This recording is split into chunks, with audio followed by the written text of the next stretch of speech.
So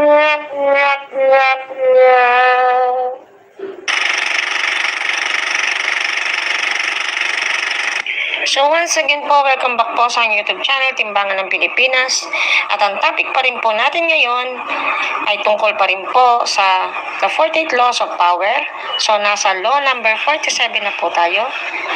At ito ay ang in victory, learn when to stop. Yan.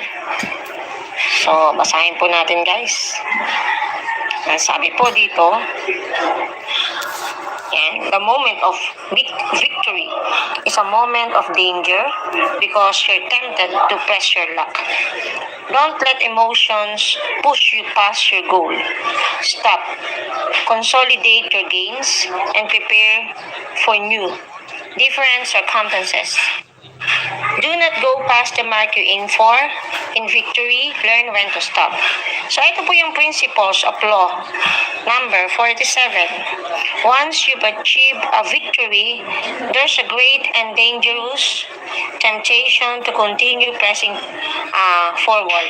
So according to law 47 of the 48 laws of power, the ability to resist the temptation, stop, and consolidate your gains distinguishes the powerful from the wannabes. The danger inherent in victory is this.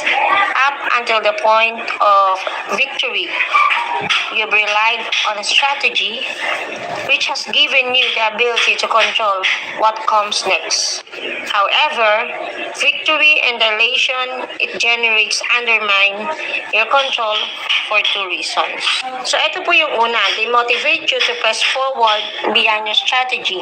This may no longer be the best direction for you because your success depended on a set of circumstances that won't be duplicated going forward. At yung number 2, success makes you emotional and you feel invincible. So you're motivated to make reckless moves that undercut or erase your victory. A complicating factor is that people below you feeling the same emotions often press you to go beyond your mark and this losing what you gain.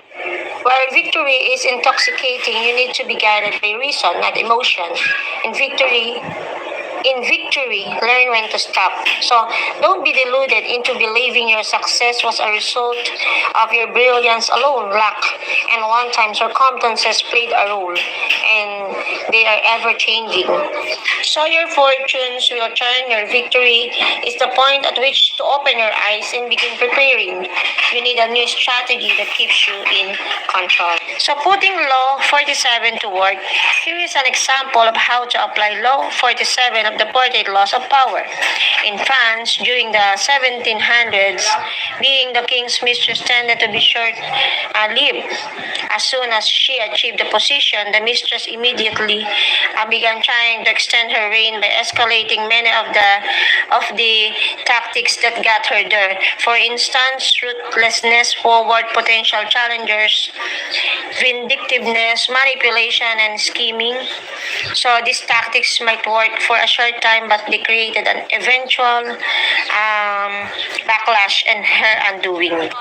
However, Madame de Pompadour, King Louis XV's mistress, took a different approach. After achieving her goal with a long-planned and methodically executed strategy, she stopped and employed a new strategy. Rather than pressing forward to attack and eliminate potential rivals, she consolidated her power base, won support and new allies, including the Queen, and remained alert to changing circumstances and address them creatively. So, Madame de Pompadour succeeded where others failed because she stopped and she achieved victory and devised a new strategy for new circumstances.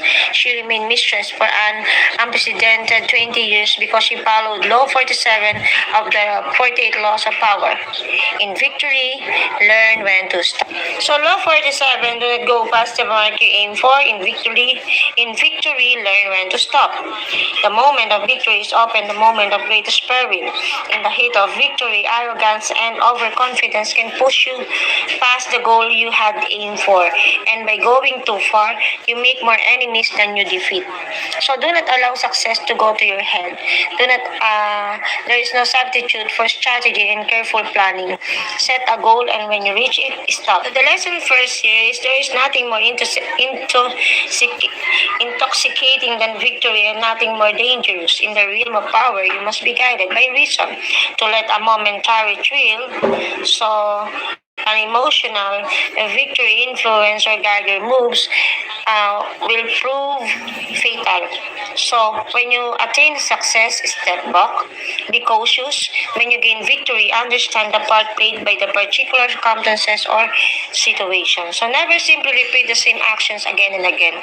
History is littered with the ruins of victorious emperors and the corpse of leaders who could not learn to stop and consolidate their gains. The powerful vary their rhythms and patterns, change course, adapt to circumstance, and learn to improvise. So you must step back and look where you are going.